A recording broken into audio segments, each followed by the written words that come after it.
Oh, yeah, dude. Here you go. Awesome, man. All right. Open it with both. No, you have to use both. No, I don't think that's it. I don't want to cut my finger open. Using two, that's just dangerous. Okay. That Minecraft pickaxe one is pretty blunt. It's pretty blunt.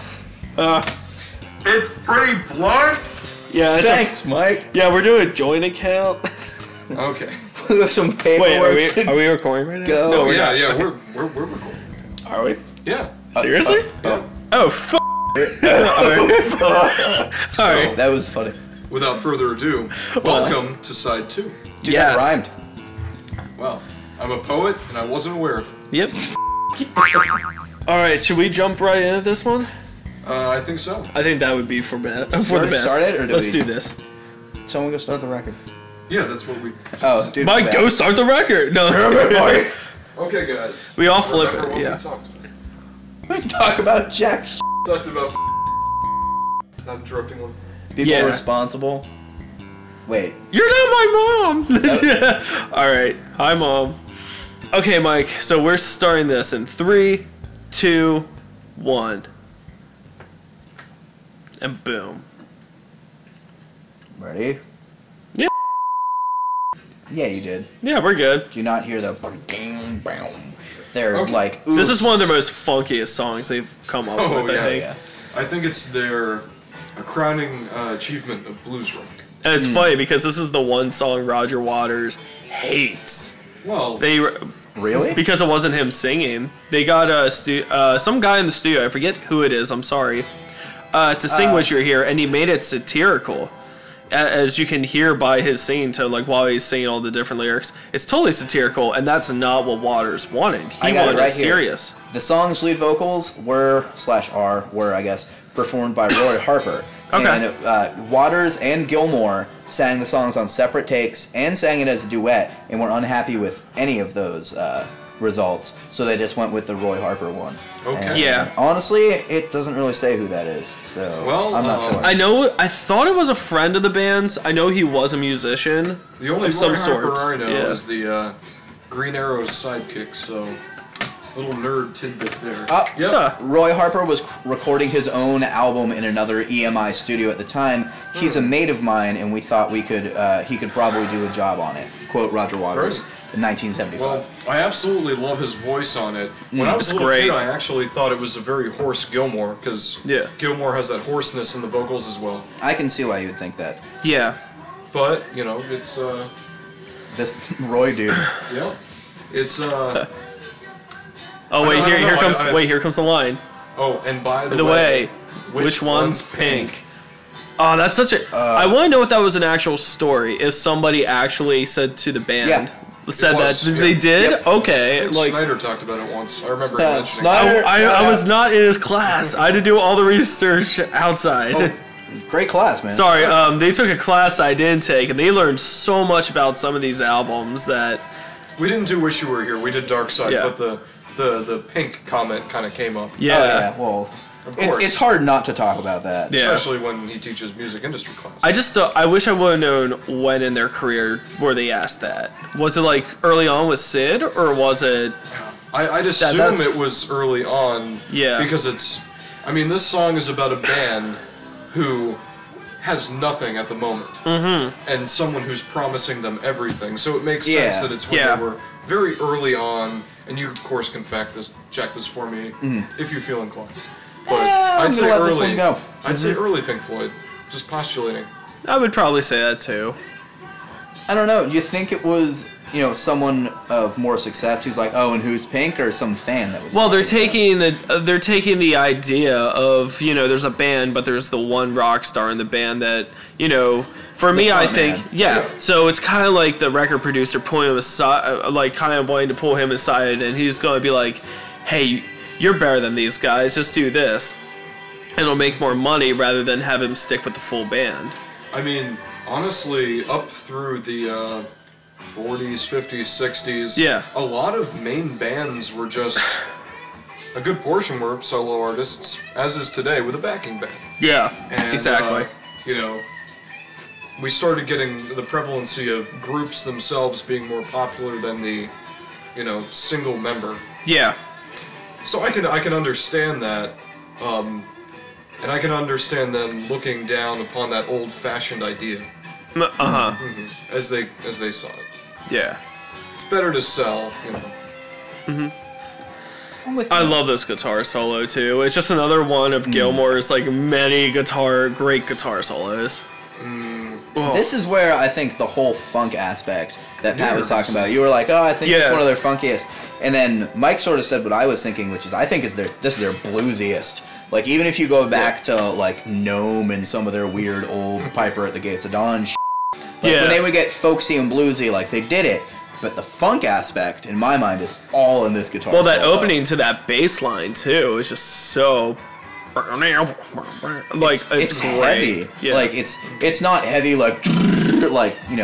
rotting Christ and like that heavy. Yeah. It's heavy it almost sounds like a slap. I'm not sure. Kind of has that. It reminds me without the slap sound, like that bow. That hard, It's I feel like it definitely had an influence on the way they were producing records of that type.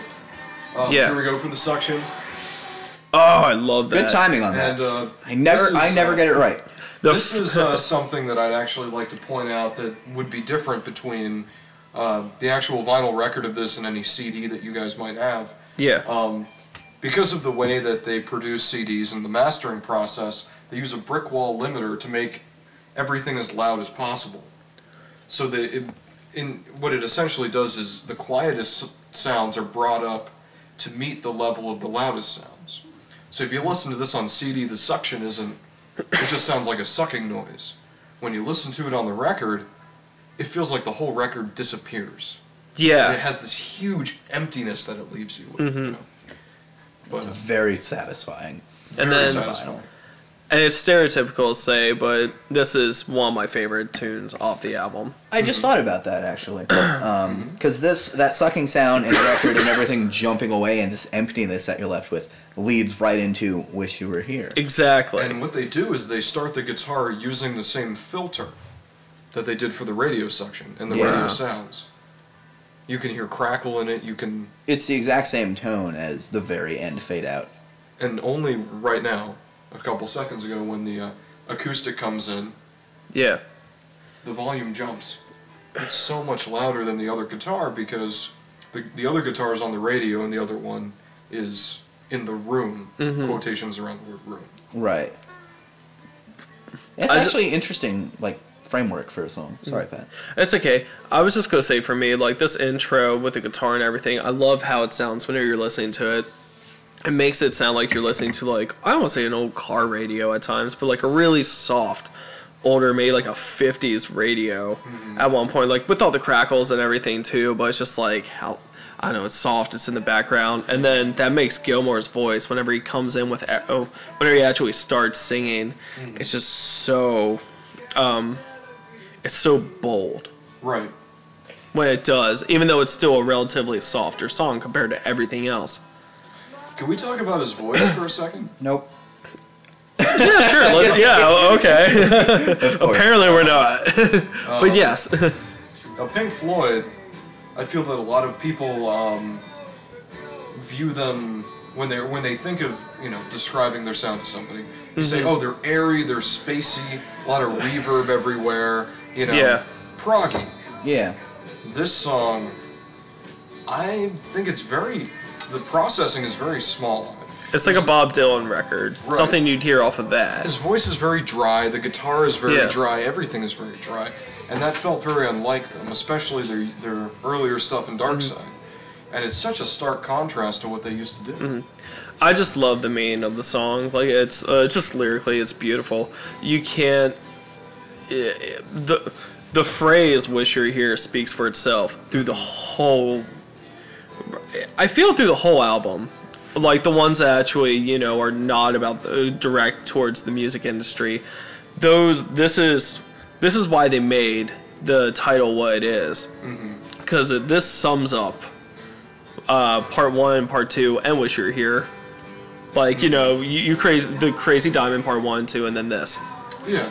Yes. I found Sorry, I didn't mean to jump in. I found an interesting quote actually about the radio fade out. Not to jump back and skip gears real hard. Go ahead. But the quote is the song segues after "Have a Cigar," passing through several radio stations, including one playing Tchaikovsky's Fourth Symphony, which I always heard something in the background, but I was never sure what it was. String riff. Yeah. Oh, the right before it kicks in. That little riff. And the idea was that it wanted to be the guitar player sitting in a car listening to AM radio and then starting to sort of play over it, like sitting in the back seat of his car for to end his night or something. Mm-hmm. Okay.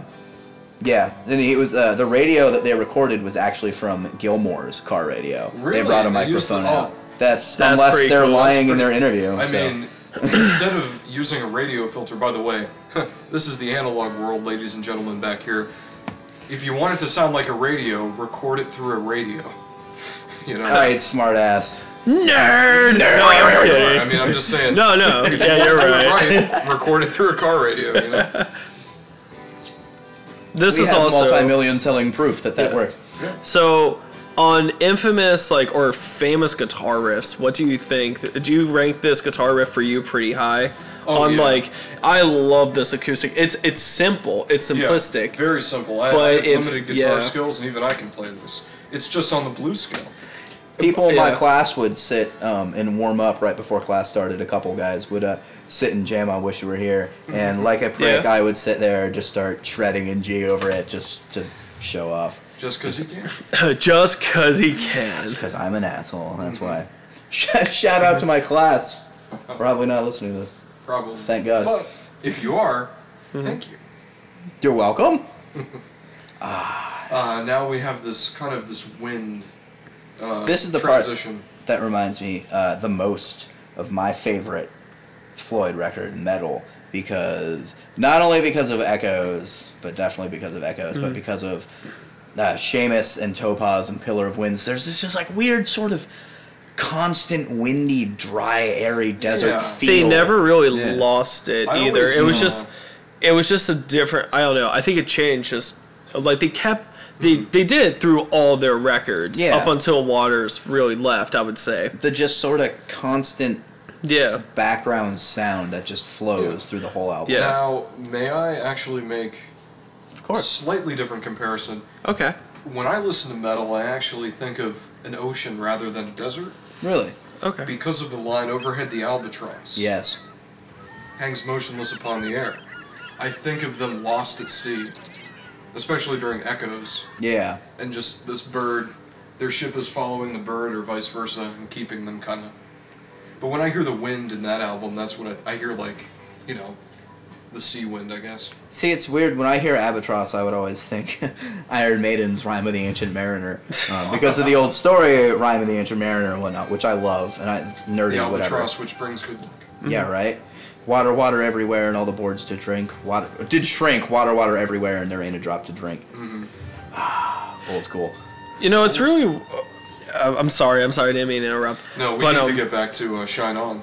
It's really weird how they made Wish Your Heart... How long is this album, would you say? Well, because it's Two on the sides record, of I'd vinyl. say 42 minutes average. Yeah. 44 I don't know, minutes and 28 for whatever seconds. reason, even though I have it's... a nice standard deviation. Even though it's about the same as Dark Side, for whatever reason, this album, compared to all the other ones, seems the shortest. Maybe it's just because looking at the track listings, there's only 5 songs? Right. It feels short, but it certainly isn't. Yeah, it just feels short. Maybe it's also because it's such a great album that it's oh wow, it's done already. You know what's interesting? Sure. Animals is an entire, almost exactly, off by 3 seconds, is 3 minutes shorter than this. Really? Animals is 3 minutes shorter. And Animals is only 5 songs, just like this one. They're just a little different. But I think the difference is there's some really long songs in Animals. Right. Yeah, which makes it feel a little longer, I guess. Yeah. I guess besides Shine On, the thing is, without each one of Shine On, the other songs are relatively shorter. Well, except for for the Machine is 7. Yeah. Have a Cigar is 7. I believe Have a Cigar is 7? 5 or 6. I thought that one sounded like an average rock song, or the average rock. Have a Cigar is tune 5.5. Okay. Wish You Were Here is 5:40. All right, here's just a fun question. All right, Shine on Your Crazy Diamond 1 through 5 or 5 through 9? Which is longer? Well, you do math. I have The no first idea. one's longer. What? Because, okay, so this is how I know this. Okay, kids, so you take out an LP. An LP has two sides. On the first side is Shine On You Crazy Diamond and Welcome the Machine. We established earlier that Welcome the Machine is 7 minutes. Correct. Correct? Yeah. On the second half, you have 3 songs. Have a Cigar, Wish You Were Here, and then Shine On You Crazy Diamond. 2 5.5-minute songs. Mm-hmm. That makes 11 minutes, which means you just subtract the possible, like, 25 minutes per side max per record, minus either 7 or minus 11, so the first side has a longer Shine On. Yep. By a full minute and 10 seconds. Don't know why I thought we should break that down for you. You can all look That at was the really charts. cool. Now you know. For all Now the people you who are still with us, thank you. Yeah, I'm You sorry. made it. there are some people that are like, holy no way. The other ones are like, dude, what the f? I just want to hear dick jokes. Why didn't you shout out nerd when I said that and cut me off halfway through? That would Because I was listening. Because I was listening to Record Mike. You think I Pat listened to you? No, I'm kidding. Because That's a Pat was like, horrible joke. really? That's so cool! I'm just no like, one Gilmore I Solo. apologize, I'm a nerd, but No, it's okay. hey, it makes sense. So, I think at some point we should talk about, and now would be a good time, if one of you want to take it, the artwork for the vinyl of Wish You Were Here. Oh, it's and so the good. elements and Go I know for I it. just went on a little bit of an epic, but I'd like to Yeah. start. Go The for it, album man. artwork of Wish You Were Here represents all 4 elements: earth, wind, fire, water. That's it, yeah. That's Yep. 4. Sorry, You said that like there were going to be more, and there aren't. I know. Yeah, no, it's all summed up in the handshake. Now, the record I have with me has the black sleeve on it with the sticker of the 2 robotic hands shaking. Yep. Yeah. And then there are 4 quadrants of a circle behind it. And one has a burning desert sky, the other has an ocean, the other has wind. Yeah. Yeah. And then Earth. Yeah, I can't remember what was on that side. I imagine a The mountain. quadrant. I think so, I don't remember. I could get it in front of us. Oh, Boom. Pat did it. Pat's Found got it. it right there. Oh, that's the desert. Yeah. Okay. Yeah. Okay, so you have that. It's very interesting. Then you look on the sleeve itself, Sleeves, yep. and you have them shaking hands with a little singe mark around the corner of the photo, and the guy's on fire. I feel like that's You know. the image people associate with this album more, though. Unfortunately, that's not the sleeve. Yeah. Or No, the thing that that's- cut. Yeah. But it's just one component of the 4 elements. On the back, you have the guy, the invisible man standing in the sand, and that's Earth. Yeah. You have the clothes, that piece of fabric in the breeze, swaying. I love how they did that. Yep. Making it look like the actual picture or art on the box itself is swaying in the breeze. Yeah, it's swaying because of the weight of the wind itself. Yeah. And then you have, what was the last one on there? Oh yeah, you have the guy flipping upside down, right? Yes. In the water and having that perfect reflection of the horizon, and it's water. Fun fact with that photo, I saw an interview that they did with the guy who actually took that picture. That's a real picture. Not like they didn't do anything for it. They actually that's a real place. Oh, Like yeah. it's such a really cool spot they did. They didn't at. have computers. But what they did is they had Computers? to anchor down a chair, and some guy was literally just doing a handstand under the water. Now they had to do it, I think, like 30 different tries. But it's such a good, It's a beautiful photo. it's a wonderful photo. Found it. Internet. Hell yeah. Found it. Well, you're Floyd, going to the be seeing diver. the photo on the video right Yeah. now, so there you go. Yeah, please. Yeah, we'll put it up. And here it is. It's for sale. You can buy copies and prints from the guy who made it. Oh, that's cool. You're welcome. Add that to eBay, Mike. Organic. No joke. That'll go great with our Scarface. Yeah. Ooh. Now, to get back to the record itself Yep. a little bit, check out this little funk section, Drew. So where's all the funk in this, one might say? Well, all the funk in this is in that keys. I think the bass is pretty funky. Yeah, the key, in my mind, like the keys in the bass, like you can't, and you can, but you can't really have funk without the bass. Like, the bass is the drime, the drime. the prime drive is what I tried to say of funk. But that tone in the keys, in the keyboards and the synth, to me, is just like driving funk keys. Oh yeah. And that's just like, to me, that gives it more forward momentum than the bass. Is those keys, and like I just keep listening for those hits more and more and more. And there's one other thing that really adds to this section of Shine On. Yeah. Is the I think it's the most daring use of production on the album. Yeah. It's the delay on the synth. That's a pretty extreme effect, you know. It sounds You're not wrong. Sounds pretty good. I mean, like most of this album is dry, and you have this crazy delay on the funk section. I have one other thing, a little off this topic, but still related to the album. I think it would go unjust if we talked, if we were doing this album and did not talk. I know we talked about Syd Barrett a lot through this, but there's one major important thing we left out. Do you remember hearing about when Syd Barrett came to visit them during these sessions? I do. Okay, so as you have probably already, if you heard us talk about him and probably researched already off the airwebs, he was the original singer of Pink Floyd, eventually did too many drugs, and had to stop the band, and went in and kind of disappeared into obscurity for a while. And the band did not see him for a long period of their... I'm not sure how many days. Not days, years, because it was...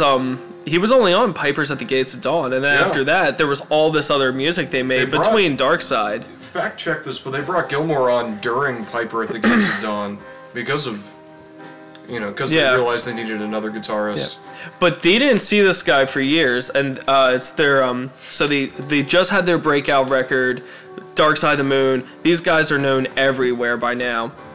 Well, here they were doing the sessions, and one day there was a really weird session where, out of the blue, nobody said anything to him, but Syd Barrett came to visit. And if you ever seen The Wall, there's a scene where they make the portrayal of Syd Barrett. He has his eyebrows shaved and his head shaved, and I thought that was just the movie. But apparently that was how he looked that day. Yep. Whenever he came to visit. He didn't say anything to the band either. It was just really weird. I think he might have muttered like one or two things, and then he sat there for like, I think 45 minutes, and then he left. Said nothing, and then the band never really heard from him again. It was... Yeah. Could you imagine making something like that? And it's so weird. I think one of the only thing that I heard him say, or I heard that he heard... I heard that he said, was that he was saying hi, he said hi, and asked if they wanted any help with the record. Yeah. Like, he had been institutionalized before that, right? So I believe. I think I heard.